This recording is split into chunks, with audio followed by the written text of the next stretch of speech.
Hello everyone, this is Prabhas Singh and आज हम लोग बात करेंगे स्फेरिकल मिरर्स की। स्फेरिकल मिरर्स में बेसिकली टू टाइप्स के स्फेरिकल मिरर्स हमें स्टडी करने हैं। Concave mirror which is also known as converging mirror, और दूसरा हमें स्टडी करना है कन्वेक्स मिरर के बारे में। बेसिक्स ये सब ऑलरेडी आप लोग जानते होंगे क्लास 10th में। यहाँ पे ये आपको एक मिरर दिखाई दे रहा है और ये आपका कनकेव मिरर है, कन्वर्जिंग। बिकॉज यहाँ पे आप देखेंगे तो ये जो कनकेव सरफेस है, this is being used to reflect the light rays. Light rays इधर से इंसिडेंट होंगी, साथ ही साथ यहाँ से रिफ्लेक्ट होंगे, इसलिए इसको हम कन्वर्जिंग मिरर कहते हैं, कनकेव मिरर कहते हैं। एक्चुअली कन्वर्जिंग मिरर कहने का एक और लॉजिक होता है, थोड़ा सा वो हम पहले समझ लेते हैं। ये पोल हो गया। पोल के बाद अगर आप इसकी बात करें, late us suppose this is the focus, ये फोकस पॉइंट हो जाएगा। This one is a centre of curvature, ये आपका सेंटर ऑफ कर्वेचर हो गया। सेंटर ऑफ कर्वेचर हमने सी से मार्क कर लिया, फोकस हमने एफ से मार्क कर लिया। एक लाइट रेज हम पैरेलल यहाँ पे इंसिडेंट करें, तो जैसे ही हमने पैरेलल लाइट रेज इंसिडेंट किया, कुछ पैरेलल लाइट रेज को हम इस पे इंसिडेंट कर रहे हैं, ठीक है। These are the parallel light rays जो कि मिरर पे इंसिडेंट हो रही हैं, ठीक है। अब इंसिडेंट होने के बाद ऑब्वियस सी बात है कि ये सारी की सारी लाइट रेस जो आपको दिख रही हैं ये रिफ्लेक्ट होंगी। तो रिफ्लेक्शन अब बाद में करवाना, पहले तो हमने क्या काम करना है कि यहाँ पे परपेंडिकुलर ड्रॉप करना पड़ेगा जो पॉइंट ऑफ इंसिडेंट है, जो आपको ये पॉइंट्स दिख रहे हैं। और आपको पता है किसी भी स्फेरिकल सरफेस के किसी पॉइंट पे अगर परपेंडिकुलर ड्रॉप करना है तो आप सिंपली उस पॉइंट को सेंटर से उसके मिला दो। तो जैसे हम सेंटर से यहाँ पे मिलाएंगे, आप देखेंगे यहाँ पे आपको परपेंडिकुलर्स मिलने शुरू हो जाएंगे। तो वो परपेंडिकुलर यहाँ पे हमने परपेंडिकुलर ड्रॉप किया, this one is the perpendicular. इस पॉइंट पे परपेंडिकुलर ड्रॉप करना है, ये हमने ड्रॉप कर लिया परपेंडिकुलर। ऐसे इस पॉइंट पे ड्रॉप करना है, ये हमने परपेंडिकुलर ड्रॉप कर लिया। यहाँ पे ड्रॉप करना है, इसको भी सेंटर ऑफ कर्वेचर से मिलाते हुए एक हमने परपेंडिकुलर ड्रॉप कर लिया। ये सारे के सारे नॉर्मल्स हैं, ठीक है ना, जो कि पॉइंट ऑफ इंसिडेंट पे ड्रॉ किए गए हैं। ये सारे के सारे पॉइंट ऑफ इंसिडेंट हैं। अब आप देखेंगे जितना यहाँ पे एंगल बना है, ये अगर एंगल हम थीटा माने तो ये लाइट इस साइड से थीटा एंगल पे रिफ्लेक्ट हो जाएगी। ऐसे अगर ये वाला एंगल हम मान ले थीटा डैश, तो ये भी लाइट थीटा डैश एंगल पे यहाँ से रिफ्लेक्ट होगी, ठीक है। अब ये होता ये है यहाँ पे कि जब ये लाइट रिफ्लेक्ट होगी यहाँ पे, तो देखिए रिफ्लेक्शन के बाद यहाँ पे क्या होने वाला है। आफ्टर रिफ्लेक्शन ये जैसे ही लाइट यहाँ से रिफ्लेक्ट होती है, एक मिनट सॉरी, जैसे ही लाइट यहाँ से रिफ्लेक्ट होगी तो रिफ्लेक्शन के बाद ये इस पॉइंट से क्रॉस करनी शुरू कर देती है, ये पॉइंट से, ठीक है। ऐसे इस वाली लाइट रे को हम रिफ्लेक्ट कराएंगे, ये भी इस पॉइंट से क्रॉस करेगी। इस लाइट रे को हम रिफ्लेक्ट कराएंगे, ये भी फोकस से पास करेगी। इस लाइट रे को रिफ्लेक्ट कराएंगे यहाँ पे, ये भी कहाँ से पास करेगी, फोकस से पास करेगी।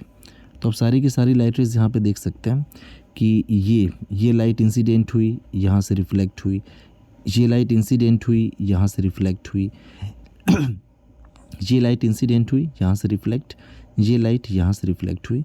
अगर आप एंगल ज्योमेट्रिकली मेज़र करोगे ना, ये सारे अगर पैरामीटर्स इक्वल एग्जैक्टली अगर सही मार्क किए गए तो आप देखेंगे ये अगर एंगल थीटा डैश है तो ये एंगल ऑफ जो रिफ्लेक्शन होगा this will be also equals to theta dash.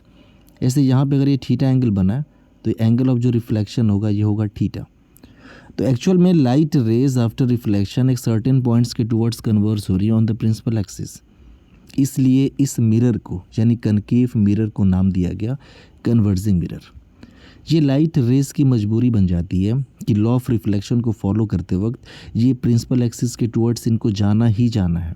ऐसे आप कह सकते हो कि यहाँ पे अगर ये एंगल जितना रहा होगा, एंगल बीटा मान लें, तो ये जो लाइट रिफ्लेक्ट हुई है इंसिडेंट होने के बाद, ऐसे जो लाइट रिफ्लेक्ट हुई है ये एंगल भी कितना हो जाएगा, बीटा होगा। ऐसे ही ये वाला एंगल जितना रहा होगा इंसिडेंट लाइट रेस का नॉर्मल के साथ, वही एंगल यहाँ भी बनेगा रिफ्लेक्टेड लाइट रेस का, ठीक है। तो यहाँ पे तो हमने ये जाना कि कनकेव मिरर लाइट रेस को आखिरकार कन्वर्स करता क्यों है। कन्वर्ज इसलिए करता बिकॉज वो चाहे मिरर कैसा भी हो, चाहे आपका प्लेन मिरर हो, चाहे आपका स्फेरिकल मिरर हो, लॉ ऑफ रिफ्लेक्शन हर जगह फॉलो होना है, और लॉ ऑफ रिफ्लेक्शन को फॉलो करने में ही ये प्रिंसिपल एक्सिस के टुवर्ड्स कन्वर्ज हो जाता है। आगे हम लोग ज़रा बात करेंगे कन्वेक्स मिरर की कि कन्वेक्स मिरर आखिरकार डाइवर्जिंग मिरर क्यों होता है, क्यों लाइट रेस को ये डाइवर्स करता है। ठीक है, तो यहाँ पर भी हमने वही काम करना है। यहाँ पे हमने मार्क कर लिया फोकस, कहीं पे फोकस रहा होगा इसका, and this one is the centre of curvature. ये हो गया पोल ऑफ द मिरर, ये फ्रंट सेक्शन हो गया। अब यहाँ पे देख सकते हैं कि यहाँ पे जो कन्वेक्स पोर्शन है of the mirror, this is being used to reflect the light rays. Light rays इधर से आएंगी, कन्वेक्स सरफेस पे इंसिडेंट होने के बाद रिफ्लेक्ट होंगी, इसलिए इसको कन्वेक्स मिरर बोला जाता है। ठीक है ना, क्योंकि यहाँ पे कन्वेक्स सरफेस लाइट रेस को रिफ्लेक्ट करने के लिए यूज़ हो रहा है। डाइवर्जिंग क्यों बोलते हैं, ज़रा इसको देख लें। तो सबसे पहला काम हमने यही करना है कि कुछ लाइट रेस को पहले हम यहाँ पे इंसिडेंट करा दें मिरर के ऊपर। So these are some light rays जो कि मिरर पे इंसिडेंट हो रही हैं ये, and parallel to the principal axis, ये प्रिंसिपल एक्सिस के पैरेलल हैं सारी की सारी लाइट रेस। ये प्रिंसिपल एक्सिस के पैरेलल हमने लाइट रेस को जहाँ पे इंसिडेंट करा दिया। अब हमारा अगला स्टेप ये होगा कि ये रिफ्लेक्ट होंगे। तो रिफ्लेक्ट तो हम बाद में कराएंगे, सबसे पहले ये जितने भी पॉइंट ऑफ इंसिडेंट आपको दिख रहे हैं हर जगह आपको नॉर्मल ड्रॉ करना होगा। तो इन पॉइंट्स को आप सिंपली सेंटर ऑफ कर्वेचर से मिला देंगे। ठीक है, तो जब सेंटर ऑफ कर्वेचर से मिलाएंगे हम तो आपको क्या देखने को मिलेगा वो देखिए ज़रा। ये पॉइंट सेंटर ऑफ कर्वेचर से हमने मिलाया, सो ये एक लाइन मिली। इस पॉइंट पे सेंटर ऑफ कर्वेचर से हम इसको मिलाएंगे तो ये आपका नॉर्मल हो गया, दिस इज़ द नॉर्मल। यहाँ पर भी नॉर्मल ड्रॉ करना है, सो हमने यहाँ भी नॉर्मल ड्रॉ कर दिया। यहाँ भी नॉर्मल ड्रॉ करना है, सो हमने यहाँ भी नॉर्मल ड्रॉ कर दिया। हर जगह हमने नॉर्मल ड्रॉ कर लिया, यहाँ पे भी नॉर्मल ड्रॉ कर लिया, यहाँ पे भी नॉर्मल ड्रॉ कर लिया, यहाँ पर भी और यहाँ पर भी। अब आप देखेंगे ये लाइट अगर थीटा एंगल पे इंसिडेंट हुई तो नॉर्मल की दूसरी साइड से ये रिफ्लेक्ट होगी। ठीक है, दूसरी साइड से रिफ्लेक्ट होगी।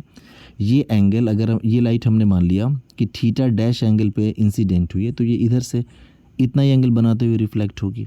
तो सबसे पहला काम करते हैं, इनको अब रिफ्लेक्ट हम लोग करा लेते हैं। ठीक है, तो जब हम इन्हें रिफ्लेक्ट कराएंगे, सॉरी एक मिनट, जब हम इन्हें रिफ्लेक्ट कराएंगे तो आप बोलोगे रिफ्लेक्शन में एक चीज़ होगी, ये लाइट रिफ्लेक्ट हुई यहाँ से। ठीक है, ये लाइट यहाँ से रिफ्लेक्ट हो गई। ठीक है, एक मिनट सॉरी, हाँ, ये लाइट यहाँ से रिफ्लेक्ट हुई इतने ही एंगल पे। ऐसे ही इस लाइट को रिफ्लेक्ट कराएंगे, ये भी इतने ही एंगल पे रिफ्लेक्ट होगी जितने एंगल पे इंसिडेंट हुई है। ऐसे ही यहाँ से लाइट रिफ्लेक्ट होगी, ऐसे ही यहाँ से ये लाइट रिफ्लेक्ट होगी। ये सारी की सारी जो लाइट्स हैं वो रिफ्लेक्ट हो रही हैं। ये लाइट इधर रिफ्लेक्ट हो गई, ये लाइट इधर रिफ्लेक्ट हो गई, ये इधर, ये इधर। अब होता क्या है कि सबको देखो, ये सारी की सारी light rays away from the principal axis जा रही है, ये भी away from the principal axis जा रही है after reflection. Light number 1 away from the principal axis, light number 2 reflection के बाद प्रिंसिपल एक्सिस से अवे जा रही है। Light number 3 it also goes away from the principal axis. Light number 4 भी away from the principal axis जा रही है। ये डाइवर्जिंग नेचर की हैं, एक्चुअल में तो कहीं कट करेंगे नहीं, कोई भी इनका रियल पॉइंट ऑफ इंटरसेक्शन होगा नहीं। तो हम इनको बैकवर्ड डायरेक्शन में अगर ट्रेस करें तो बैकवर्ड डायरेक्शन में ट्रेस करने पे होता क्या कि एक सर्टेन पॉइंट पे ये सारी की सारी लाइट जो होती हैं, जितनी भी यहाँ से रिफ्लेक्ट ये लाइट्स हुई हैं, ये सारी की सारी लाइट एक सर्टेन पॉइंट पे कन्वर्ज होती हैं। आप ऐसे देखेंगे ये, और इस केस में ये वाला पॉइंट जो होता है this is called focus of the convex mirror. तो जहाँ पे ये जितने भी एंगल्स बन रहे हैं, आप देखोगे ये एंगल थीटा बन रहा है तो ये भी एंगल थीटा रहा होगा। ये एंगल थीटा डैश है तो ये भी एंगल कितना रहा होगा, थीटा डैश रहा होगा। तो जहाँ भी अगर लाइट डाइवर्स हुई हैं तो ये सिर्फ लॉ ऑफ रिफ्लेक्शन को फॉलो करने की वजह से डाइवर्स हुई हैं, और इस वजह से इस मिरर को बोला जाता है डाइवर्सिंग मिरर। कन्वेक्स इसलिए बोलते हैं बिकॉज कन्वेक्स सरफेस यूज़ हो रहा है लाइट रे को रिफ्लेक्ट करने के लिए। आगे ज़रा हम बात करेंगे, कुछ स्टैंडर्ड रेज होती हैं जो कि इमेज फॉर्मेशन में बहुत ज़्यादा हेल्पफुल होती हैं कि अगर लाइट किस तरह इंसिडेंट हो रही है तो वो कहाँ से पास करेंगी, ये सारी चीज़ें। तो हमने मान लिया this is the pole of the mirror, और यहाँ पे कहीं हमने मान लिया फोकस, और यहाँ पे हमने कहीं मान लिया centre of curvature. Centre of curvature this is the focus. ठीक है, तो एक लाइट, जो भी लाइट प्रिंसिपल एक्सिस के, एक मिनट सॉरी, जो भी लाइट प्रिंसिपल एक्सिस के पैरेलल इंसिडेंट होगी, एक बात आप याद रखिएगा, वो रिफ्लेक्शन के बाद फोकस से ही पास करती है। ठीक है, तो आप देखेंगे एक लाइट थी जो लाइट नंबर 1 जो प्रिंसिपल एक्सिस के पैरेलल इंसिडेंट हुई, लेकिन रिफ्लेक्शन के बाद ये कहाँ से पास कर गई, फोकस से। तो इस बात को आप याद रखेंगे। ये लाइट ऑब्वियस सी बात है किसी न किसी ऑब्जेक्ट से आ रही होगी। तो जब भी इमेज फॉर्मेशन हम करेंगे तो ऑब्जेक्ट से जब लाइट को निकाल के यहाँ पे इंसिडेंट करेंगे और वो अगर लाइट पैरेलल है तो ऑब्वियसली वो रिफ्लेक्शन के बाद फोकस से होके पास करेगी। दूसरा पॉइंट ये कि अगर कोई लाइट, जस्ट इसका रिवर्स, अगर कोई लाइट फोकस से होके इंसिडेंट हो, जैसे हमने यहाँ पे देखा, आप इस रेड कलर की लाइट को देखेंगे तो फोकस से होके इंसिडेंट हो रही है, तो ये प्रिंसिपल एक्सिस के पैरेलल हो जाएगी। जब यहाँ से रिफ्लेक्ट होगी तो आप देखेंगे ये प्रिंसिपल एक्सिस, ये फोकस से होके इंसिडेंट हो रही है और ये पैरेलल होगी प्रिंसिपल एक्सिस के आफ्टर रिफ्लेक्शन। ये तो दो हो गया, दो हमने प्रॉपर्टीज़ यहाँ पे देख ली। स्टैंडर्ड लाइट रेज हैं, पैरेलल है, प्रिंसिपल फोकस से पास करके फोकस से इंसिडेंट हुई है, प्रिंसिपल एक्सिस के पैरेलल होगी आफ्टर रिफ्लेक्शन। अगला कि अगर कोई लाइट आपका पोल पे इंसिडेंट होती है तो याद रखिएगा पोल पे लाइट जितने डिग्री के एंगल पे इंसिडेंट होती है उतने डिग्री के एंगल से वो रिफ्लेक्ट हो जाती है। तो आप ये ब्लू कलर की लाइट को देखेंगे ना, तो ये जितने डिग्री के एंगल पे इंसिडेंट हुई है, this is called angle of incidence, ये थीटा। बिकॉज ये नॉर्मल है, यहाँ पे अलग से नॉर्मल ड्रॉ करना ही नहीं है, प्रिंसिपल एक्सिस खुद नॉर्मल होती है मिरर पे। ये इतने ही एंगल पे क्या हो जाएगी, यहाँ से रिफ्लेक्ट हो जाएगी। तो ये तीसरी लाइट रेस हमने दिखा दी। एक और कि अगर कोई लाइट, इन केस अगर कोई लाइट सेंटर ऑफ कर्वेचर से होके जा रही है और वो इंसिडेंट हो रही है, उसके साथ क्या होता है ज़रा वो भी आप देख लीजिए।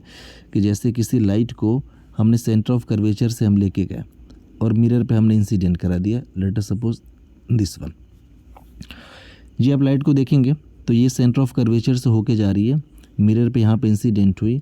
अब आप बोलोगे यहाँ पे नॉर्मल ड्रॉ करें, तो नॉर्मल ड्रॉ करने के लिए इसको सी से मिलाना पड़ेगा, तो एक्चुअल में नॉर्मल इसके ऊपर ओवरलैप हो जाएगा। तो ये लाइट जो है वो नॉर्मल इंसिडेंट का काम कर रही है।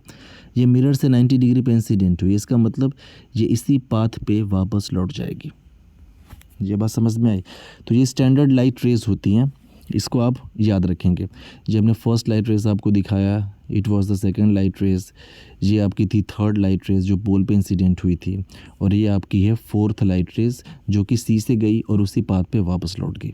तो ये तो हमने कनकेव मिरर के केस में देखा कि लाइट रेज ऐसा बिहेव करते हैं। In case of convex mirror की अगर हम बात करें, कन्वेक्स मिरर में मिरर के पीछे सब कुछ होता है। ये मिरर का फ्रंट साइड है, मिरर का बैक साइड है, यहाँ पे हो गया आपका फोकस, और ऑब्वियस सी बात है यहाँ पे कहीं हो जाएगा सेंटर ऑफ कर्वेचर। ठीक है, थोड़ा फोकस को यहाँ पे ना लिख के थोड़ा सा ये आपका फोकस हो गया। यहाँ पर भी हम वही काम करेंगे। हमने बोला कि पहले लाइट रेज को हमने प्रिंसिपल एक्सिस के पैरेलल इंसिडेंट कराया। जो भी लाइट प्रिंसिपल एक्सिस के पैरेलल इंसिडेंट होगी वो आफ्टर रिफ्लेक्शन, ये तो कंफर्म है कि वो डाइवर्स हो जाएगी, प्रिंसिपल एक्सिस की टुवर्ड्स आती नहीं, बिकॉज दिस इज़ डाइवर्सिंग मिरर। तो जब ये डाइवर्स होगी तो डाइवर्स होने के बाद होता क्या है कि जब इसको पीछे की तरफ बढ़ाएंगे ना तो ये फोकस पे आके कट करती है। तो एक काम कर रहे हैं, आप इसको पहले यहाँ से डाइवर्स करा लीजिए। ठीक है, सॉरी हमने इस लाइट को यहाँ पे जहाँ पे इंसिडेंट हुई ये काम करते हैं ना, पहले वहाँ पे नॉर्मल ड्रॉ कर लें। तो जब नॉर्मल ड्रॉ करेंगे तो आप यही बोलेंगे कि भैया नॉर्मल ड्रॉ करने के लिए यहाँ पे इसको सी से मिला दो। तो हमने क्या किया, इस पॉइंट को सी से मिला दिया जहाँ पे लाइट ये इंसिडेंट हुई है। अब जितने एंगल पे ये लाइट इंसिडेंट हुई है, थीटा डिग्री के एंगल पे, उतने डिग्री के एंगल पे यहाँ से रिफ्लेक्ट भी होगी। तो जब ये लाइट रिफ्लेक्ट होगी तो रिफ्लेक्शन के बाद ऑब्वियस सी बात है कुछ ये लाइट ऐसे निकल जाएगी। ठीक है, ये लाइट रिफ्लेक्ट होकर ऐसे निकल गई, उतना ही एंगल बनाते हुए निकलेगी, इस बात का आप ख्याल रखेंगे। ये हो गया थीटा, लेकिन जब इसको बैकवर्ड डायरेक्शन में हम ट्रेस करेंगे तो ये आके वहीं पे कट करेगी फोकस पे। सिर्फ इसी लाइट रेस के साथ नहीं होगा, जितनी भी पैरेलल होंगी सबके साथ यही होगा। अभी हमने वही देखा। दूसरा ये कि अगर कोई लाइट जो कि फोकस के तरफ, फोकस के टूवर्ड्स इंसिडेंट हो रही थी, इस बात को ज़रा गौर करिए। अगर कोई लाइट फोकस के टूवर्ड्स इंसिडेंट हुई है, जैसे अगर हम इस लाइट की बात करें, इस लाइट की अगर हम बात करें तो आप इस लाइट को ध्यान से देखेंगे तो आप बोलेंगे कि इसकी जो हेडिंग है ना, this is it was towards the normal, normal नहीं, ये फोकस के टुवर्ड्स इसकी हेडिंग है। फोकस के टुवर्ड्स इंसिडेंट हुई है तो ये रिफ्लेक्शन के बाद क्या होगा, ये प्रिंसिपल एक्सिस के पैरेलल ऐसे हो जाएगी। इस बात को आप ध्यान रखेंगे। After reflection it will become parallel to the principal axis. ये दो लाइट रेज हो गई। तीसरी की अगर हम बात करें तो आप बोलोगे तीसरा वही है, अगर पोल पे लाइट को हमने इंसिडेंट कराया तो जितने डिग्री के एंगल पे पोल पे लाइट इंसिडेंट होती है उतने डिग्री के एंगल पे यहाँ से रिफ्लेक्ट हो जाएगी। तो ये आपने लाइट रेस जो देखा, this one is the incident light rays. अगर ये अल्फ़ा एंगल पे इंसिडेंट हुई है तो अल्फ़ा एंगल पे क्या होगा, इधर से रिफ्लेक्ट हो जाएगी। अगला जो सबसे इंपॉर्टेंट होता है वो ये कि अगर कोई लाइट सेंटर ऑफ कर्वेचर के टूवर्ड्स हेडिंग करके इंसिडेंट हो रही है, मतलब कि वो उसका मुंह, उसकी डायरेक्शन सीधा सेंटर ऑफ कर्वेचर की तरफ है। यहाँ पे आप थोड़ा ध्यान दीजिएगा, लाइट नंबर, ये लाइट रेस सेकंड की बात करें, इसकी जो हेडिंग थी ये कहाँ थी, टूवर्ड्स फोकस थी। इट वाज टूवर्ड्स फोकस, ये फोकस के टूवर्ड्स थी। देखो इसका ये अगर आगे बढ़ाएं तो फोकस पे कट करेगी, तो ये रिफ्लेक्शन के बाद पैरेलल हो गई। लेकिन अगर कोई लाइट रे जो कि सी के टूवर्ड्स इंसिडेंट हो रही है, उसके साथ क्या होता है, जैसे मान लो कि हमने कोई लाइट ऐसे इंसिडेंट करा दिया। अब ये लाइट जो हमने इंसिडेंट कराया है, इसको अगर आप गौर से देखेंगे तो आप बोलेंगे इसकी जो हेडिंग थी, इसकी जो डायरेक्शन थी, ये डायरेक्शन थी जो सी के टूवर्ड्स थी एग्जैक्टली। ये सी की तरफ लाइट आ रही थी। ये जो लाइट इंसिडेंट हुई है, इसका मतलब कि ये 90 डिग्री पे इंसिडेंट हुई है। इसका मतलब ये इसी पाथ पे, इस पाथ को रिट्रेस करते हुए ये लाइट वापस लौट जाएगी इसी पाथ पे। तो यहाँ पे हमने कितनी लाइट रेस देखी, लाइट रेस 1 जो पैरेलल थी, रिफ्लेक्शन के बाद इस तरह से रिफ्लेक्ट हुई कि पीछे बढ़ाने पे फोकस पे कट कर रही है। दूसरी, अगर फोकस के टूवर्ड्स हेडिंग है तो रिफ्लेक्शन के बाद पैरेलल हो गई। तीसरी, अगर पोल पे इंसिडेंट हो रही है तो जितने एंगल पे इंसिडेंट होती है उतने एंगल पे रिफ्लेक्ट हो गई। And it was the fourth light rays जो कि सेंटर ऑफ कर्वेचर के टूवर्ड्स आ रही थी। ये रिफ्लेक्शन के बाद उसी पाथ पे वापस लौट जाएगी। ठीक है, तो ये तो हुआ सम स्टैंडर्ड लाइट रेस, जिसके बारे में ऑलरेडी आपको 10th में पता है। फिलहाल हम थोड़ा बात करेंगे relationship between focal length and radius of curvature के बारे में, कि फोकल लेंथ और रेडियस ऑफ कर्वेचर के बीच में क्या रिलेशन होता है। तो ये आपका पोल हो गया, साथ ही साथ यहाँ पे हमने मार्क कर लिया दिस इज़ द फोकस, ये हमने मार्क कर लिया फोकस है। यहाँ पे कहीं चलो हमने मान लिया कि ये है सेंटर ऑफ कर्वेचर, आपका ये सेंटर ऑफ कर्वेचर है। एक लाइट रेस को हम पैरेलल टू प्रिंसिपल एक्सिस यहाँ पे इंसिडेंट कराए, ये लाइट रे है जो पैरेलल टू प्रिंसिपल एक्सिस है। अब हम सबको पता है कि रिफ्लेक्शन के बाद ये फोकस से पास करेगी, तो रिफ्लेक्शन के बाद हमने क्या किया, इस लाइट रे को पास करा दिया फोकस से। अब ज़रा गौर करिए यहाँ पे, ये लाइट रे इंसिडेंट हुई आफ्टर रिफ्लेक्शन, फोकस से पास कर गई क्योंकि पैरेलल थी, फोकस से पास करेगी रिफ्लेक्शन के बाद। ये पोल है और ये वाला जो डिस्टेंस है this is the focal length, focus और पोल के बीच की डिस्टेंस, और सेंटर ऑफ पोल के बीच की जो डिस्टेंस होती है this is called radius of curvature. ये आपकी रेडियस ऑफ कर्वेचर होगी। अब जहाँ पे लाइट इंसिडेंट हुई है वहाँ पे आपको नॉर्मल ड्रॉ करना है। तो जब भी आप नॉर्मल ड्रॉ करोगे ना, तो नॉर्मल ड्रॉ करने में आपको ये पता चल जाएगा कि लाइट का एंगल ऑफ इंसिडेंस कितना था। तो ये क्या किया हमने, यहाँ पे ऐसे एक नॉर्मल ड्रॉ किया। नॉर्मल ड्रॉ करने के लिए ये जो पॉइंट ऑफ इंसिडेंट है इसको सी से आप मिला दो, वही काम हमने किया। तो अगर ये थीटा डिग्री के एंगल पे इंसिडेंट हुई है तो आप बोलोगे थीटा डिग्री पे यहाँ से रिफ्लेक्ट हुई होगी, यहाँ पे कट की होगी। ये बात सही है। साथ ही साथ अगर ये एंगल थीटा है तो आप बोलोगे ऑल्टरनेटिव एंगल ये भी थीटा हो जाएगा। इस पॉइंट को हमने ए नाम दे दिया। साथ ही साथ यहाँ से एक परपेंडिकुलर हम ड्रॉप कर लें, सिंपली छोटा सा परपेंडिकुलर जब हम ड्रॉप करेंगे तो ये परपेंडिकुलर यहाँ पे कहीं आके इंसिडेंट हुआ, दिस इज़ द परपेंडिकुलर। ठीक है, अब ये जो भी रेज आपको दिखाई दे रही है ना, ये जो येलो कलर की हमने ड्रॉ कर रखी है, ये पैरेक्सियल रेज है। ये कौन सी रे है, पैरेक्सियल रे। और ये रे प्रिंसिपल एक्सिस के बहुत करीब होती है। इसका मतलब ये जो पॉइंट ऑफ इंसिडेंस आपको जहाँ पे दिख रहा है ये पोल के जस्ट पास है। इसका मतलब ये जो परपेंडिकुलर ड्रॉप किया है ना, ये बहुत छोटा है। साथ ही साथ ये जो पॉइंट है इसको अगर हम पी डैश माने तो पी और पी में कोई फ़र्क नहीं है, ये दोनों एक दूसरे के ऊपर ओवरलैप कर रहे हैं, तकरीबन बहुत करीब है। ये पूरा एंगल आपका हो जाएगा 2 थीटा। इट मीन्स ये वाला पूरा भी कितना हो जाएगा, 2 थीटा हो जाएगा। अब यहाँ पे आपको कुछ ट्रायंगल्स दिख रहे होंगे, तो अगर हम इस ट्रायंगल की बात करें ए पी डैश एफ का, तो हमने लिखा in triangle A P dash F. यहाँ पे अगर tan ऑफ 2 थीटा लिखें तो पहले ए पी डैश एफ न लिखे, ए पी डैश सी की बात कर लो, इसकी बात बाद में करेंगे। तो ए पी डैश सी, ठीक है ना। इसमें हमने लिखा tan ऑफ थीटा, तो tan ऑफ थीटा बराबर क्या हो जाएगा, ये थीटा एंगल की हम बात कर रहे हैं तो ये पूरा परपेंडिकुलर हो गया ए पी डैश। तो A P dash perpendicular divide by base आपका हो जाएगा सी पी डैश, तो ये हो गया सी पी डैश। अब आप चाहे सी पी डैश बोलो या सी पी बोलो, बात बराबर है, क्योंकि ये गैप नेग्लिजिबल है, तो इसको आप ऐसे भी लिख सकते हो A P dash upon C P. चूँकि एंगल्स बहुत ज़्यादा छोटे हैं, पैरेक्सियल रेज के केस में आप ये कह सकते हो कि थीटा इज़ वेरी स्मॉल, ये बहुत छोटा एंगल है। और बहुत जब छोटे एंगल्स बनते हैं उस केस में tan ऑफ थीटा को आप क्या मान सकते हो, आप इसको थीटा लिख सकते हो, और आप इसी को साइन थीटा भी लिख सकते हो। तो आप बोलोगे tan थीटा है ना, इसको सिंपल आप लिख लो थीटा, तो थीटा बराबर हो जाएगा A P dash divided by C P. ये इक्वेशन नंबर 1 हो गया, ठीक है। अब हम लोग बात कर लेते हैं इस वाले ट्रायंगल की, ए पी डैश एफ, ये जो छोटा वाला ट्रायंगल दिख रहा है जिसमें 2 थीटा एंगल बन रहा है। तो इन ट्रायंगल ए पी डैश एफ, तो यहाँ पर आप बोलोगे ये एंगल हो गया 2 theta, so tan of 2 theta is equals to perpendicular यानी A P dash, so A P dash divide by ये बेस आपका हो जाएगा सी पी डैश।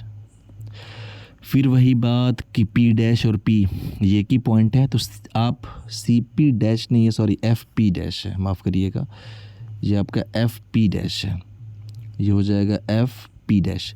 तो आप चाहे एफ पी डैश बोलो चाहे एफ पी बोलो, बात बराबर है, तो आप इसको एफ पी डैश को एफ पी लिख लो, तो ए पी डैश अपॉन ये हो जाएगा एफ पी। 2 थीटा, आप बोलोगे एंगल बहुत छोटा है तो tan 2 थीटा को सिंपल 2 थीटा लिख सकते हैं, तो 2 थीटा इज इक्वल्स टू हो जाएगा A P dash upon F P. ये इक्वेशन नंबर 2 हो गया। अब ज़रा आप गौर करिएगा, यहाँ पे आप बोलेंगे अरे यार यहाँ पे तो एक चीज़ साफ साफ दिख रही है, वो ये, एक मिनट यार सॉरी, वो ये कि आप यहाँ से थीटा की वैल्यू यहाँ पे सब्सटीट्यूट कर सकते हो। ये जो थीटा आपको दिख रहा है ना, आप यहाँ पे लिख दो थीटा बराबर A P dash upon C P, तो ये ट्वाइस और थीटा की जगह पे हमने रखा A P dash divide by C P हो गया। So A P dash divide by C P is equals to A P dash upon F P, so A P dash upon F P, A P dash cancel out हो गया, which implies 2 divide by C P is equals to 1 upon F P. अब बताओ ये C P की value कितनी है, are के बराबर है, तो 2 बाई आर आप लिख सकते हो कि 2 by R is equals to 1 by F. इसका मतलब हो गया कि एफ बराबर क्या हमें मिल गया, यहाँ से आप बोलोगे एफ बराबर आर बाई 2 मिल गया हमें, एफ इज इक्वल्स टू क्या मिला, आर बाई 2। और यही रिलेशन हमें क्या करना था, एक्चुअल में प्रूफ करना था। तो आई होप कि डेरिवेशंस आपको समझ में आए होंगे कि यहाँ पे किया क्या गया। अगर कोई प्रॉब्लम है आप वीडियो को फिर से एक बार रिवाइंड कर सकते हैं। सो नेक्स्ट हम लोग बात करते हैं ज़रा इसके एक ऑल्टरनेटिव मेथड की। हालांकि ये मेथड सिंपल होता है, ऑल्टरनेटिव मेथड में आपको बहुत ज़्यादा घुसना नहीं है, लेकिन तब भी आपको दिखा दे रहे हैं हम ऑल्टरनेटिव मेथड से कैसे होता है। वही कहानी यहाँ पे हमने दिखा दिया फोकस, यहाँ पे हमने दिखा दिया सेंटर ऑफ कर्वेचर, ठीक है। साथ ही साथ वही काम करें, लाइट रे को हमने इंसिडेंट कराया, तो जब भी लाइट रे इंसिडेंट होगी तो लाइट रे यहाँ पे ये रही इंसिडेंट होगी parallel to the principal axis. Parallel हम इसलिए इंसिडेंट कराते हैं सहूलियत के लिए, चाहे ताकि रे डायग्राम थोड़ा आपका प्रॉपर तरीके से बन पाए। इसको हमने फोकस से ऐसे रिफ्लेक्ट करा दिया, तो ये इंसिडेंट लाइट रेस थी जो कि फोकस से रिफ्लेक्ट हुई, ठीक है। तो ये इंसिडेंट लाइट रेस है जो कि फोकस से यहाँ से रिफ्लेक्ट हुई। साथ ही साथ अब बोलोगे जहाँ पे हमने नॉर्मल चाहिए ना, तो नॉर्मल ड्रॉ कर देते हैं। तो नॉर्मल ड्रॉ करने के लिए क्या करना पड़ेगा, इस पॉइंट को सी से आप मिलाओगे, तो सी से हमने इस पॉइंट को मिला दिया, ठीक है। यहाँ सारी चीज़ें वही हैं। आप बोलोगे ये एंगल अगर थीटा है तो ये भी थीटा होगा, और ऑब्वियस सी बात है ये भी थीटा हो जाएगा, ठीक है। ये पॉइंट आपका हो गया पॉइंट ए। अब ज़रा गौर करोगे तो आप ये बोलोगे कि अरे यार ये एंगल थीटा है और साथ ही साथ ये एंगल थीटा है, यानी ट्रायंगल सी एफ ए ये एक आइसोस्केलस ट्रायंगल हो जाएगा। यानी आप बोल सकते हो कि ट्रायंगल सी एफ ए ये कैसा ट्रायंगल है, तो ये आइसो स्केलस ट्रायंगल है, ठीक है। और आइसोस्केलस ट्रायंगल में क्या होती है कि आप बोलोगे आइसोस्केलस ट्रायंगल में अगर यहाँ से परपेंडिकुलर आप इस पर ड्रॉप करोगे तो ये सामने वाले साइड को बाइसेक्ट करेगा। तो चलो हमने क्या किया कि यहाँ से एक परपेंडिकुलर ड्रॉप कर लिया। तो जैसे ही ना आपने एक परपेंडिकुलर ड्रॉप किया, आप यहाँ से परपेंडिकुलर जैसे ही एक ड्रॉप करोगे तो ये परपेंडिकुलर जो होगा सामने वाली साइड को बाइसेक्ट करेगा। तो ये 90 डिग्री, साथ ही साथ आप बोलोगे कि ये दोनों साइड्स जो होंगी वो इक्वल हो जाएंगे बिकॉज ये आइसोस्केलस ट्रायंगल है। ठीक है, आइसोस्केलस में आप ये भी कह सकते थे कि जो सी एफ होगा ये एक्चुअल में एफ ए के बराबर होगा। आप ऐसे लिख सकते थे कि आइसोस्केलस ट्रायंगल का ये भी मतलब हुआ कि जो सी एफ होगा वो किसके बराबर हो जाएगा, एफ ए के बराबर हो जाएगा। सी एफ ए के बराबर हो जाएगा। ठीक है, ये परपेंडिकुलर जो है ये इसको बाइसेक्ट भी करेगा। तो आप खुद बताओ सी से लेकर यहाँ पोल तक ये पूरी डिस्टेंस कितनी थी? आप बोलोगे यार पूरी डिस्टेंस तो ये आर के बराबर थी। तो आप बोलोगे सी से लेकर ये तक कितना है, ये पूरा आर है। तो ये कितना हो जाएगा यहाँ से यहाँ तक, इसको नाम दे दो, क्यू नाम दे दो। तो आप बोलोगे ये वाले जो डायमेंशन सी क्यू है ये भी r/2 हो जाएगी और क्यू ए जो होगा ये भी r/2 हो जाएगा, क्योंकि ये परपेंडिकुलर इस पूरी साइड को बाइसेक्ट कर रहा है। और सी ए की वैल्यू किसके बराबर है, r के बराबर है। ये सेंटर है ना, तो सेंटर से इस सरफेस पे कहीं भी आप लाइन ड्रॉ करोगे तो वो रेडियस का काम करेगी। अब इस वाले ट्रायंगल की अगर हम बात करें सी क्यू एफ में, ज़रा गौर करिएगा। In triangle C Q F, हम सी क्यू एफ की बात कर रहे हैं। यहाँ पे अगर हम इसको बात लिखें कॉस ऑफ थीटा, तो आपने लिखा cos of theta is equals to, इस थीटा के लिए ये बेस हो जाएगा सी क्यू। तो आप बोलोगे C Q divide by hypotenuse आपका हो जाएगा सी एफ। ठीक है, C Q divide by C F हो गया। तो आपका सी एफ अगर हम यहाँ से निकालना चाहें तो सी एफ आपका हो जाएगा सी क्यू डिवाइड बाई ये हो जाएगा कॉस ऑफ थीटा। और सी क्यू की अगर आप बात करें तो ये कितना है, r/2 के बराबर है। तो सी क्यू के जगह पे r/2 लिख दो और ये आपका हो गया कॉस ऑफ थीटा। तो हमने सी एफ यहाँ से यहाँ तक कैलकुलेट कर लिया। ये वाली जो डिस्टेंस है ऑब्वियस सी बात है एफ़ के बराबर है फोकल लेंथ एफ पी। तो एक बात बताओ, अगर एफ पी हम लिखना चाहें तो आप बोलोगे पूरे सी पी में से सी एफ माइनस कर दो ना। ये पूरा सी से लेकर पी तक की डिस्टेंस में ये सी एफ माइनस कर दो, एफ पी अपना निकल जाएगा। So F P is equals to आप लिख सकते हैं सी पी माइनस, इस पूरे में से आप ये वाला माइनस कर रहे हो सी एफ, ये सी एफ माइनस कर रहे हैं। तो सी पी के कितना है, तो आप बोलोगे आर के बराबर radius of curvature. So this is R minus r/2 cos of theta. ज़रा यहाँ पे गौर करिएगा, आप कुछ यहाँ पे चीज़ें आपको अलग दिखेंगी। आप बोलोगे कि एफ पी एक्चुअल में एफ था स्मॉल एफ यानी फोकल लेंथ के बराबर। सो फोकल लेंथ एफ बराबर हो जाएगा r minus r/2 cos of theta. अब एक्चुअली देखो यहाँ पे होता ये है कि हमने पहले ही बता रखा था कि लाइट रेस भले आपको इतनी दूर दिख रही है लेकिन ये कौन सी लाइट रे है, तो ये पैरेक्सियल लाइट रेस है। ये पैरेक्सियल रे है, थीटा बहुत स्मॉल होगा। जी थीटा क्या होगा, आप ऐसा लिख सकते थे कि थीटा जो यहाँ पे है वेरी स्मॉल होगा। ये पूरे ऑप्टिक्स में बहुत स्मॉल एंगल है, और जब थीटा बहुत स्मॉल होता है ना उस केस में जो कॉस थीटा होता है वो 1 के बराबर हो जाता है। कॉस थीटा क्या होता है, 1 के बराबर होता है। तो इस कॉस ऑफ थीटा को आप 1 लिख सकते हो। तो यहाँ से हो जाएगा F is equals to R minus r/2। ये कॉस थीटा तो 1 हो गया, तो r माइनस r/2 कितना हो जाएगा, सिंपली r/2 हो जाएगा। तो ये f इज इक्वल्स टू कितना हो गया, सॉरी माफ़ करिएगा आप,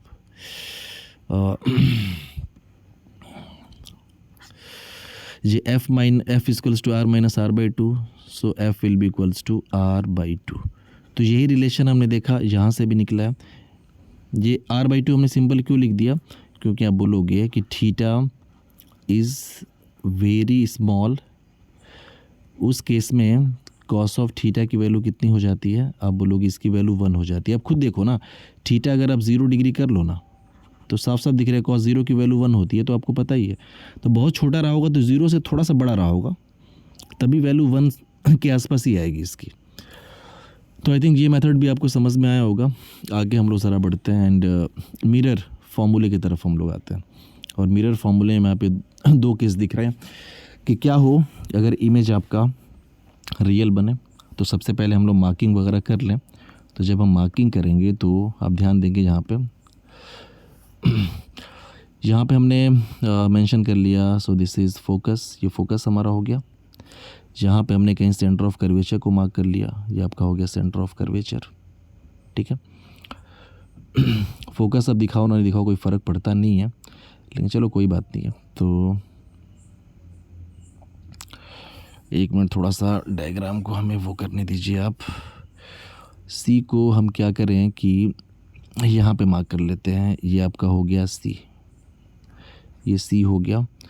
यहाँ पे कहीं ऑब्जेक्ट हमने ले लिया, चलो ये कोई ऑब्जेक्ट है, ये पॉइंट ऑब्जेक्ट ही हम ले रहे हैं, कोई फ़र्क नहीं पड़ता।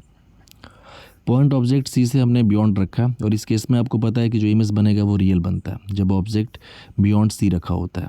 ये आपका पोल है। साथ ही साथ एक लाइट को हम इंसिडेंट कराएंगे, जो लाइट इंसिडेंट होगी वो ऑब्जेक्ट से निकलेगी, क्योंकि ऑब्जेक्ट का इमेज बनने वाला है। तो यहाँ से लाइट यहाँ पे इंसिडेंट हुई, ठीक है, थोड़ा हम दूर इंसिडेंट कर रहे हैं ताकि एंगल्स वगैरह क्लियर दिखे। ये लाइट जो इंसिडेंट हुई है ये रिफ्लेक्ट होगी। इसका मतलब कि पहले तो यहाँ पे नॉर्मल हमने ड्रॉ करना है, तो इसको सी से आप मिला दो ना। तो जब सी से हम इसको मिलाएंगे तो ये नॉर्मल कुछ ऐसे आपका होगा, this one is the normal, ये नॉर्मल हो गया। तो जितने डिग्री के एंगल पे इंसिडेंट हुई है, अगर ये एंगल थीटा है तो आप बोलोगे थीटा डिग्री पे यहाँ से लाइट फिर रिफ्लेक्ट हो जाएगी, तो इसको रिफ्लेक्ट करा दिया जाए थीटा डिग्री के एंगल पे। तो जब थीटा डिग्री के एंगल पे आपने रिफ्लेक्ट कराया तो ये लाइट कहीं ऐसे पास करेगी, ठीक है। This one is the first reflected light rays जो कि इस ऑब्जेक्ट से गई, इंसिडेंट होकर यहाँ पे आई। इस एंगल की बात करोगे ये भी एंगल हो जाएगा आपका थीटा। एक और हमें लाइट रे चाहिए जो इंसिडेंट कराया और वो रिफ्लेक्ट होने के बाद कट करे, फिर जहाँ कट करेगा वहाँ इमेज बनेगा। तो हमने दूसरा लाइट रेज क्या किया, आप सीधा लेके जाओ ना, प्रिंसिपल एक्सिस के अलॉन्ग लेके जाओ। तो जब लाइट को हम प्रिंसिपल एक्सिस के अलॉन्ग लेके जाएंगे तो आप बोलोगे ये तो नॉर्मली लाइट रे इंसिडेंट हुई है, यानी कि ये एंगल 90 डिग्री है। तो जब भी कोई लाइट 90 डिग्री पर इंसिडेंट हो तो उसी पाथ पे वापस लौट जाती है। तो आप बोलोगे ये जो लाइट होगी ये इसी पाथ पे फिर क्या करेगी, वापस भी लौट जाएगी। तो ये लाइट हमने दिखा दिया किसी पाथ पे वापस लौट गई। तो अभी देखो हमारे पास दो रिफ्लेक्टेड लाइट रेज हैं, एक तो ये जो यहाँ पे इंसिडेंट होकर रिफ्लेक्ट हुई है, और एक ये रिफ्लेक्टेड लाइट जो यहाँ पे इंसिडेंट होकर इसी पाथ पर रिफ्लेक्ट हो गई है, ठीक है। दोनों लाइट रे का ये पॉइंट ऑफ इंटरसेक्शन है। तो आपको पता है कि रिफ्लेक्टेड रेज का जो पॉइंट ऑफ इंटरसेक्शन होता है वही तो इमेज होता है। इसका मतलब आपका जो इमेज बनेगा वो यहाँ पे बनेगा। साथ ही साथ एक काम हम यहाँ पे लगे हाथ ये भी कर लें कि हम यहाँ पे एक नॉर्मल ड्रॉ कर लें। तो एक हमने यहाँ पे नॉर्मल ऐसे ड्रॉ कर लिया, ठीक है। अब जो एंगल्स वगैरह मार्क करने हैं, थोड़ा एंगल वगैरह के बारे में ध्यान दे दिया जाए। एंगल्स वगैरह कुछ जो भी हमें समझ में आ रहा है मार्किंग कर लें। तो चलो इस एंगल को हमने मान लिया अल्फ़ा, इस एंगल को हमने मान लिया बीटा, और इस एंगल को हमने मान लिया गामा। ये जो पॉइंट ए मान लिया, ये पी है पॉइंट, और यहाँ पे जहाँ फुट ऑफ परपेंडिकुलर है इसको हमने मान लिया पी डैश, ठीक है। जो ऑब्जेक्ट की डिस्टेंस है पोल से, ऑब्वियस सी बात है कि जो ये वाली डिस्टेंस होगी वो कितनी होगी। अब लोग यार ये वाली डिस्टेंस तो यू के बराबर होती है, ऑब्जेक्ट की डिस्टेंस को हम यू लिखते हैं, तो ये डिस्टेंस हमने लिख लिया यू। साथ ही साथ सी से पी की जो डिस्टेंस होगी तो आप बोलोगे ये तो आर होता है, रेडियस ऑफ कर्वेचर होता है, ठीक है। और जो इमेज की पोल से डिस्टेंस होगी ये कितना होगा, तो आप बोलोगे ये तो हो जाता है वी, ठीक है। ये सारी चीज़ें हमने यहाँ पे मेंशन कर दी। मिरर फार्मूला का मतलब ही ये होता है कि रिलेशन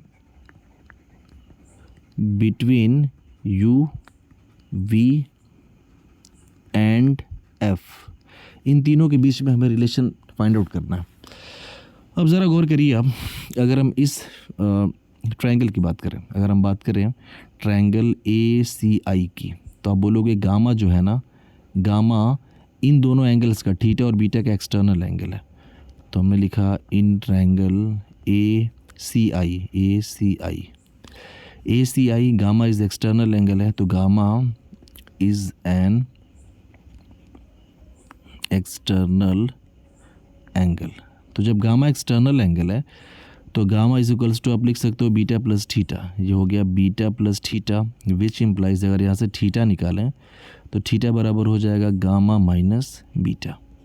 आई थिंक यहाँ तक आपको समझ में आ रहा होगा कि थीटा इज इक्वल्स टू हो गया गामा माइनस बीटा। अगर हम इस वाले ट्रायंगल की बात करें, आप थोड़ा गौर करिएगा, ट्रायंगल ए सी ओ की हम बात कर रहे हैं, तो हमने लिखा इन ट्रायंगल ए सी ओ। अगर ट्रायंगल ए सी ओ की जब बात करेंगे ना, तो फिर ये जो बीटा आपको दिख रहा है ना, ये अल्फ़ा और थीटा का एक्सटर्नल एंगल है। तो आप यहाँ पे बोलेंगे beta is an external angle. Beta external angle है, तो जब बीटा आपका एक्सटर्नल एंगल है तो ऑब्वियस सी बात है आप लिख सकते हो beta is equals to alpha plus theta. So beta is equals to हो गया अल्फ़ा प्लस थीटा। अब बताओ theta equals to gamma minus beta यहाँ पे रख सकते हैं, तो ये क्या हो जाएगा, हमने क्या किया, यही जो थीटा है यहाँ पे लाके हम रिप्लेस कर रहे हैं, थोड़ा ध्यान दीजिएगा। Theta equals to gamma minus beta, तो ये आपका हो जाएगा beta is equals to alpha plus ये हो जाएगा गामा माइनस बीटा। बीटा को आप इधर कर लो तो बीटा इधर आके प्लस हो जाएगा, तो this is equals to beta plus beta is equals to alpha plus gamma. Beta beta twice of beta हो गया is equals to alpha plus gamma. I think यहाँ तक आपको समझ में आया होगा। अब आप जैसे ही आप यहाँ तक पहुँचे आप बोलोगे अरे यार ये जो भी लाइट आपको दिख रही है ना, यहाँ पॉइंट ए पे इंसिडेंट हुए तो ये प्रिंसिपल एक्सिस से इतना दूर, एक्चुअल में इतना दूर इंसिडेंट हुई नहीं है, ये पॉइंट ए पोल के जस्ट पास ही है। बिकॉज ये जो रे आपको दिख रही है ना, ये पैरेक्सियल रे है। ये कौन सी रे है, पैरेक्सियल रे। यानी जितने भी आपको एंगल बनते हुए दिख रहे हैं, थीटा हो, अल्फ़ा हो, बीटा हो, गामा हो, सारे के सारे बहुत छोटे छोटे एंगल्स होंगे। तो आप यहाँ पे एक बात लिख सकते हैं, आप बोलेंगे कि चूँकि angles are very very small, ये एंगल्स बहुत छोटे हैं, विच इम्प्लाइज आप ऐसे लिखो कि थीटा बराबर आप लिख सकते हो tan थीटा, अल्फ़ा बराबर लिख सकते हो tan अल्फ़ा, बीटा को आप क्या लिख सकते हो tan बीटा, और गामा को लिख सकते हो tan ऑफ गामा। तो यहाँ पर वही काम करें, ये हो जाएगा 2 बीटा की जगह पे tan of beta is equals to tan of alpha plus tan of gamma. अब ज़रा सारी चीज़ें यहाँ से हम नोट डाउन कर लें। आप बोलोगे ठीक है, अगर हम नोट डाउन करें तो tan बीटा, तो tan बीटा की जगह पे हमें क्या लिखना पड़ेगा, tan बीटा। तो tan बीटा इस एंगल की बात हो रही है ना, तो आप बोलोगे perpendicular A P dash upon C P dash, तो 2 A P dash upon C P dash is equals to alpha. Alpha की जगह पे हमने tan अल्फ़ा लिख रखा है, तो tan alpha is equals to हो जाएगा A P dash upon I P dash, तो हो जाएगा A P dash upon I P dash plus ये tan गामा की अगर बात करें तो एक मिनट, ये अल्फ़ा नहीं था, A P dash upon O P dash हो गया, सॉरी ये हमने गड़बड़ किया। tan अल्फ़ा ये है ना अल्फ़ा, तो ये ए पी डैश परपेंडिकुलर और ये पूरा बेस हो जाएगा ओ पी डैश, तो यहाँ पे ओ पी डैश करेंगे प्लस tan गामा, ये गामा हो गया तो ए पी डैश अपॉन ये आई पी डैश आपका बेस हो जाएगा। So this is a P dash upon I P dash. ठीक है, अब साफ साफ दिख रहा है कि चाहे डिस्टेंस आप पी डैश से मेज़र करो चाहे पी से मेज़र करो, बात एक ही है, तो पी डैश को आप पी लिख लो, क्या फ़र्क पड़ता है। तो जहाँ जहाँ आपको पी डैश दिख रहा है ये नीचे, आप सबको पी लिख लो, कोई फ़र्क नहीं पड़ेगा आपको। तो आप बोलोगे ये हो जाएगा twice of, sorry this is twice of A P dash upon ये हो गया C P is equals to A P dash upon O P plus A P dash upon I P. तो आप देखोगे ए पी डैश हर जगह से cut जाएगा। So this is 2 upon C P is equals to 1 upon O P plus 1 upon क्या हो जाएगा I P. अब यहाँ पे थोड़ा एक चीज़ समझने वाली है, वो ये कि साइन कन्वेंशन यहाँ पे थोड़ा सा आपको पहले थोड़ा बहुत पता होगा। साइन कन्वेंशन अब के हिसाब से आप चलेंगे तो मिरर के सामने के जो कुछ पैरामीटर्स होते हैं ना, in the direction of incident rays, जिधर से इंसिडेंट रे इंसिडेंट हो रही है वो सारे पैरामीटर्स नेगेटिव लिए जाएंगे। तो अब बोलोगे ये सारे पैरामीटर्स वी हो, आर हो, यू हो, सब तो इंसिडेंट रे की ही डायरेक्शन में है और मिरर के सामने है तो सारे नेगेटिव लिए जाएंगे। यानी कि आप यहाँ से कह सकते थे कि अगर हम बात करें आई पी की, तो आप यहाँ से साइड में हम कहीं लिख दे रहे हैं कि जो आई पी होगा, आई पी वो कितना हो जाएगा, आई पी ये माइनस वी हमें लेना पड़ेगा, सी पी आपको माइनस आर लेना पड़ेगा क्योंकि मिरर के सामने है in the direction of incident ray, O P जो होगा माइनस यू लेना पड़ेगा, तो O P is equals to minus you.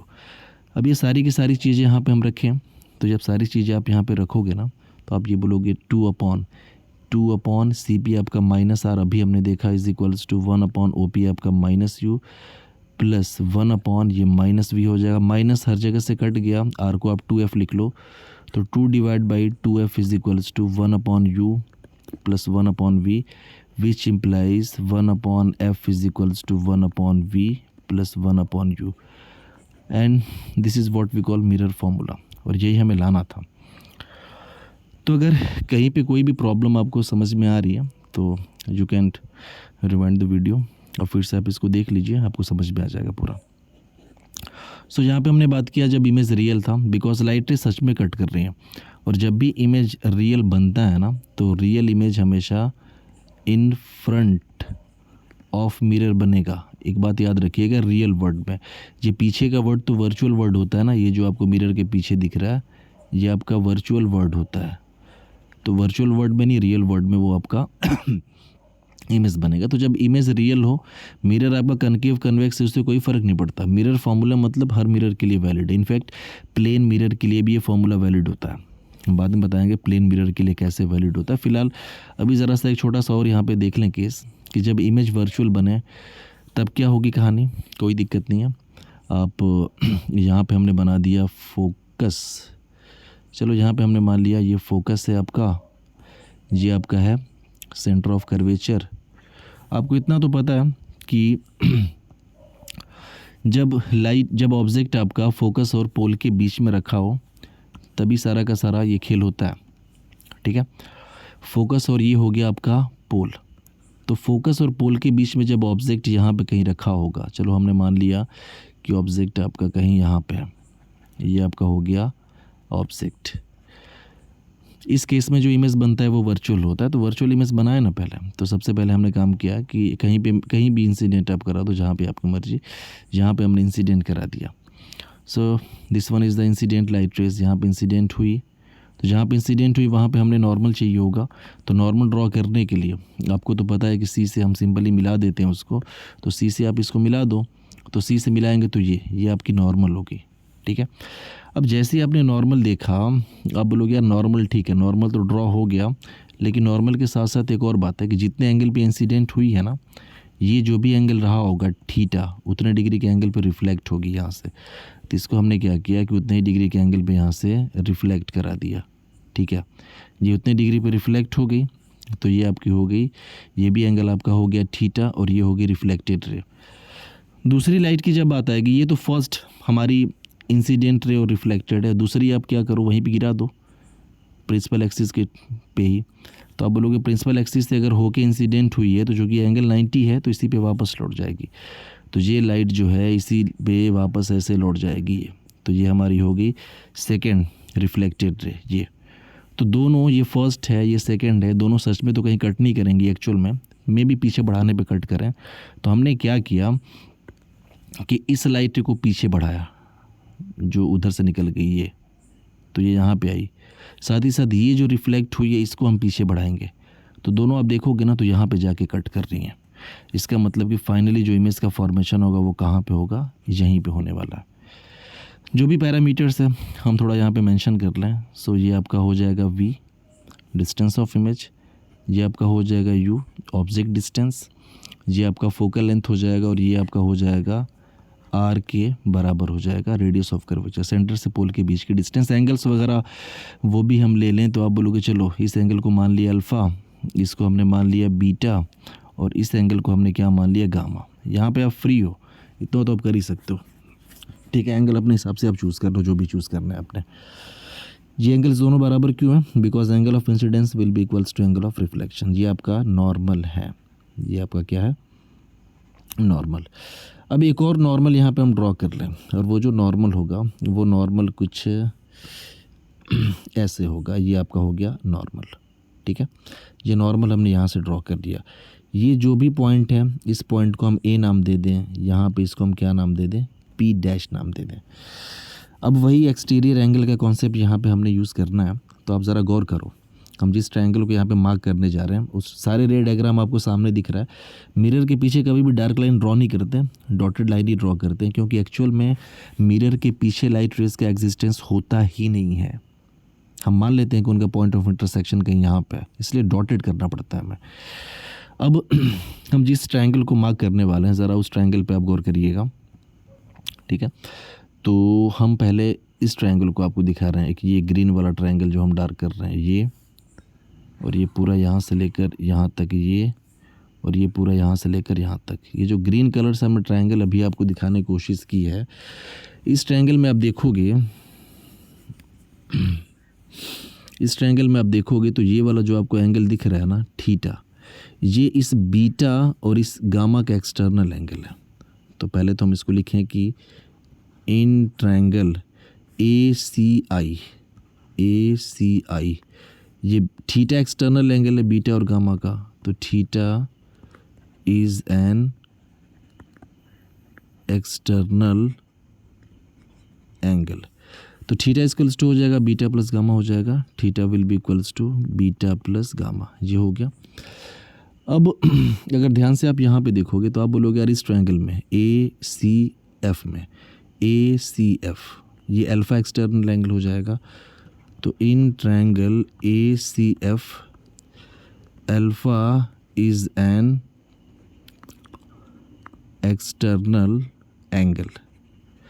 Alpha external angle हो गया, मतलब अल्फ़ा किसके किसके बराबर होगा, बीटा प्लस थीटा के सम के बराबर होगा, यानी alpha is equals to beta plus theta. और हमने क्या किया कि ये जो हमारे पास इक्वेशन नंबर 1 है, यहाँ से थीटा की वैल्यू हम यहाँ पे पुट कर दें, ये इक्वेशन नंबर 2 में, तो ये हो जाएगा alpha is equals to beta plus, ये थीटा की जगह पे क्या रख दें, बीटा प्लस गामा रख दें। So beta plus gamma which is equals to 2 beta plus gamma हो गया। So alpha is equals to twice of beta plus gamma. फिर से यहाँ भी हमने वही काम करना पड़ेगा कि यार चूँकि एंगल्स बहुत छोटे हैं तो बीटा आपका tan बीटा, गामा आपका tan गामा, अल्फ़ा आपका tan अल्फ़ा हो जाएगा। तो आप यहाँ पे लिख सकते हैं, शॉर्ट हम लिख दे रहे हैं कि एंगल्स आर वेरी स्मॉल। इस केस में क्या होता है कि जो कोई भी एंगल, जैसे हमने कोई रैंडम यहाँ पे कोई एंगल लिख रहे हैं कि फाई किसके बराबर हो जाएगा, tan ऑफ फाई के बराबर हो जाएगा। इसका मतलब ये alpha tan alpha, beta tan beta, gamma tan gamma हो जाएगा। तो चलो वही काम करते हैं। तो अल्फ़ा की जगह पे हमने लिख दिया tan of alpha is equals to twice, beta की जगह पे tan of beta plus tan of gamma. tan alpha इसकी बात करोगे तो AP dash upon OP dash होगा। तो ये आपका हो जाएगा AP dash upon OP dash is equals to 2 tan beta, यानी इस एंगल की बात करोगे तो AP डैश और ये बेस हो गया CP डैश। तो ये AP dash upon CP dash plus tan gamma, इसकी बात करोगे तो AP डैश परपेंडिकुलर और P डैश I ये बेस हो जाएगा। सो AP dash upon P dash I। अब देखोगे AP डैश कट जाएगा हर जगह से, और फिर इसके बाद क्या होने वाला, अब देखिए 1 अपॉन OP डैश, ये OP डैश कहो या OP कहो बात एक ही है।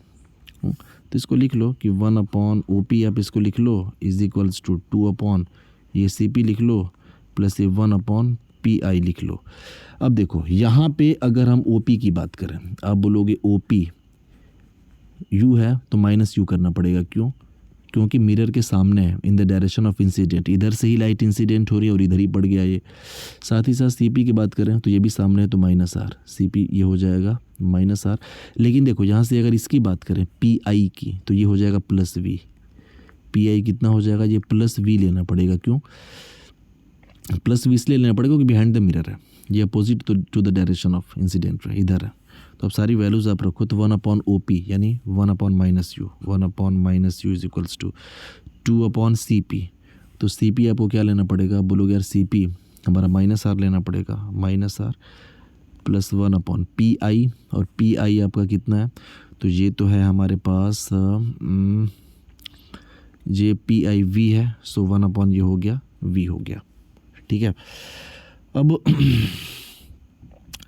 यहाँ पे एक्चुअल में हमें 1 upon F is equals to calculate करना है। तो एक काम करो, इसको पूरे को इधर लाओ, इसको इधर लाओ, तो ये हो जाएगा 2 अपॉन R इधर लेफ्ट में कर लो, 2 अपॉन R लेफ्ट में कर लिया, ये 1 अपॉन V है, ये इधर आके 1 अपॉन U प्लस में हो जाएगा, 1 अपॉन U प्लस में।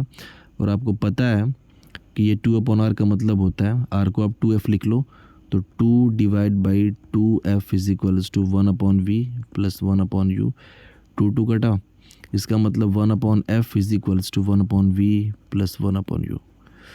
सो this is the final result.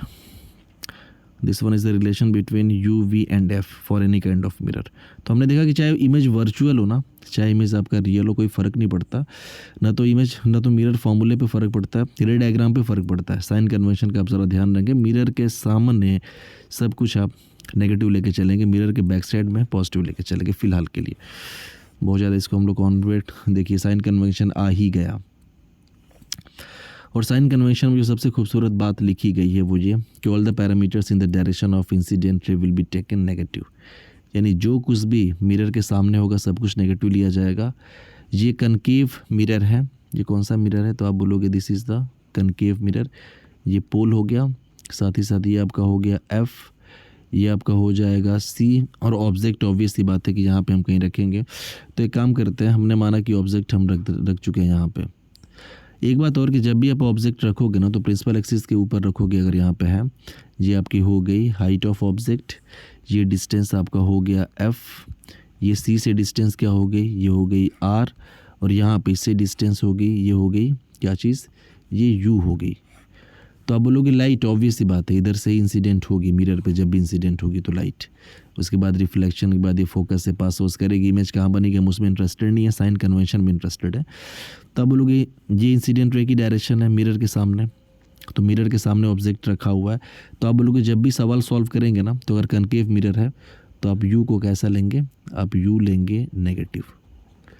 You negative लेंगे। आप बोलोगे आर भी तो सामने है, एफ भी तो सामने है, तो कोई दिक्कत नहीं, आर भी कैसा लेंगे, नेगेटिव, न्यूमेरिकल सॉल्व करने के पहले। और एफ भी कैसा लेंगे, negative. Above the principal axis, यानी प्रिंसिपल एक्सिस के ऊपर जितनी भी डायमेंशंस होती हैं सारी positive, and below the principal axis dimensions क्या होती हैं, नेगेटिव। तो ऑब्जेक्ट ऊपर रखा हुआ है, ऑब्वियस सी बात है।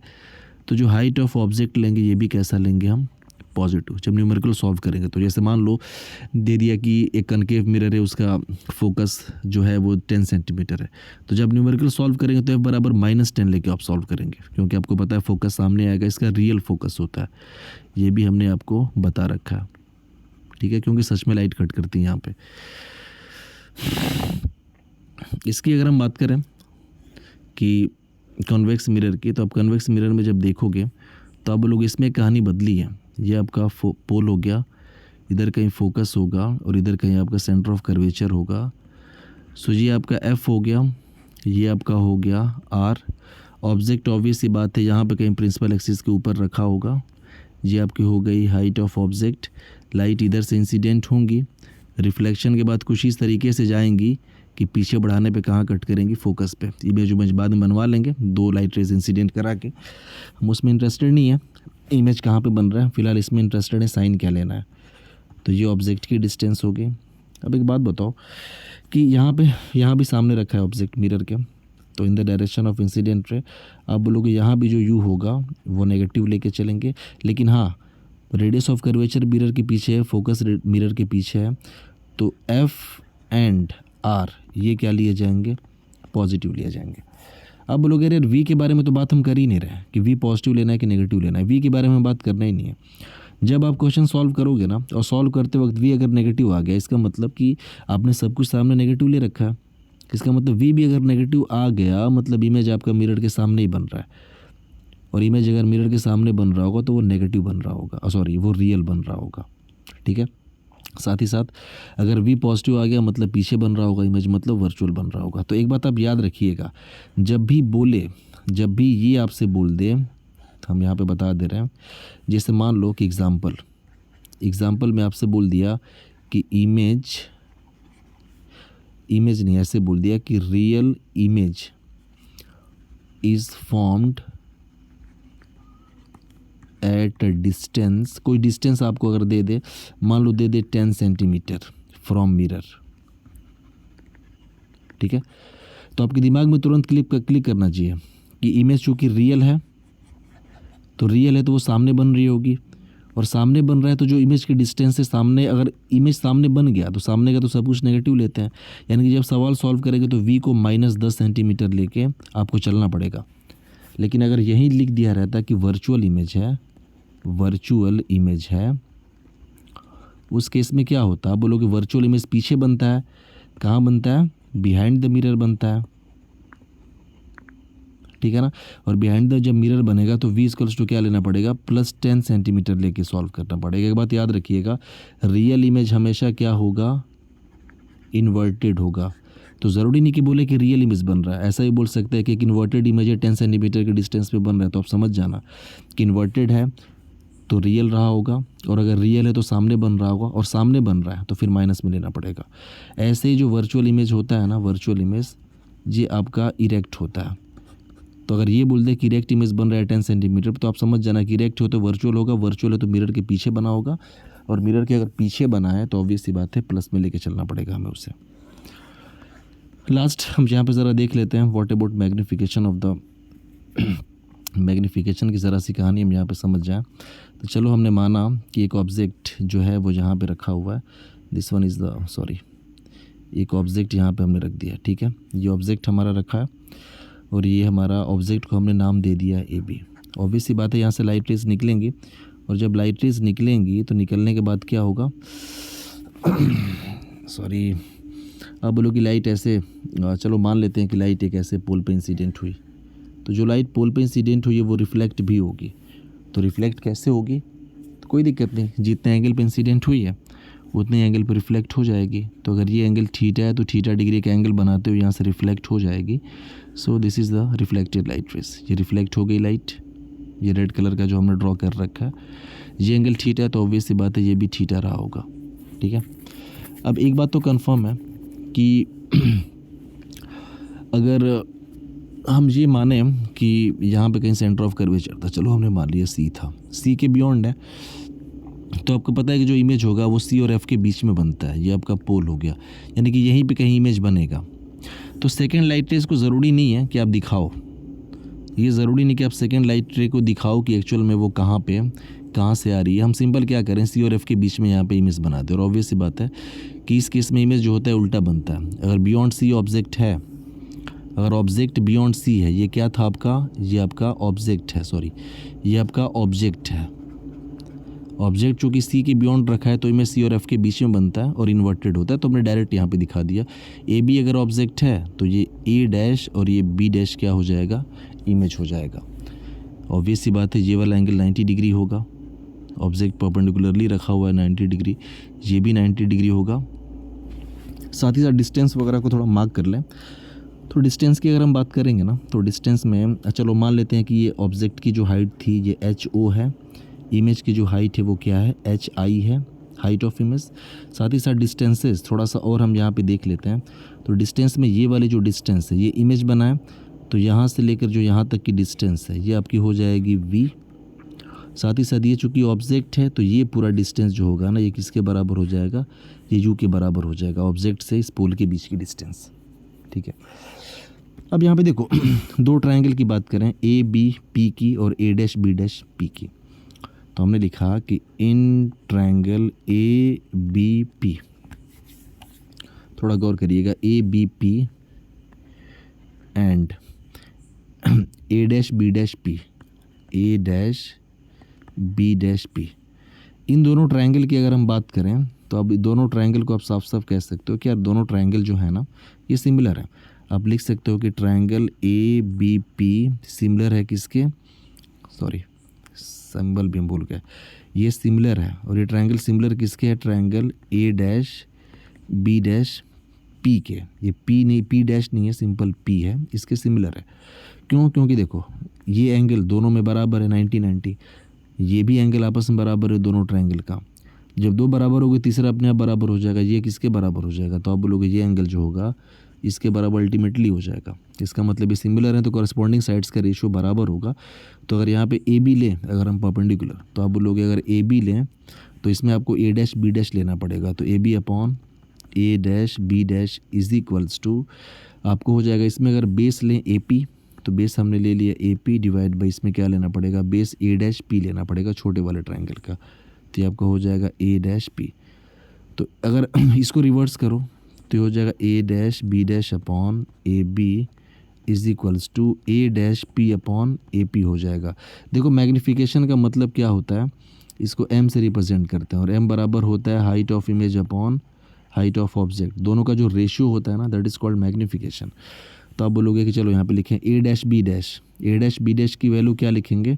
तो कई लोग यहाँ पे गलती ये करते हैं ना कि इसको एच आई लिख देंगे। एच आई हमें नहीं लिखना है, प्रिंसिपल एक्सिस के नीचे है, और आपको पता है कि प्रिंसिपल एक्सिस के नीचे की डायमेंशंस नेगेटिव होती हैं, तो ये माइनस एच आई लिखना पड़ेगा। तो ये minus H I upon A B जो है प्रिंसिपल एक्सिस के ऊपर है, तो ये एच ओ लिखना पड़ेगा। Height of object is equals to A dash P. A dash P ये जो डिस्टेंस है, चूँकि सामने इमेज बन रहा है तो ये भी माइनस में लेना पड़ेगा, तो माइनस वी। और ए पी ऑब्जेक्ट भी सामने है तो ये भी माइनस लेना पड़ेगा। ये माइनस यू माइनस माइनस कटा, इस माइनस को इधर कर दो, ये जो माइनस आपको दिख रहा है, तो इधर आपका मिला height of image upon height of object equals to minus V upon U, और इसी को मैग्नीफिकेशन बोल देंगे। It means magnification equals to मिल गया माइनस वी अपॉन यू। तो ये फार्मूले का डेरिवेशन भी काफ़ी इंपॉर्टेंट है, ठीक है, अपने आप में काफ़ी इंपॉर्टेंट हो जाता है। तो कई लोगों के दिमाग में ये चल रहा होगा ना यार, यहाँ पे सिर्फ एक रिफ्लेक्टेड लाइट रे को लेके हमने इमेज कैसे बनवा दिया। देखो एक बात तो कंफर्म है कि ये ए का इमेज तो इसी प्रिंसिपल एक्सिस पे ही बनेगा। बी का एक और लाइट अगर आपको गुजारने का शौक है तो आप गुजार सकते हो यहाँ पे, इसमें कोई प्रॉब्लम नहीं है।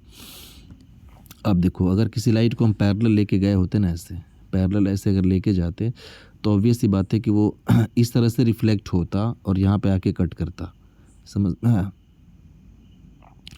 पैरेलल लेके मत जाओ, सॉरी पैरेलल लेके जाने में गड़बड़ है।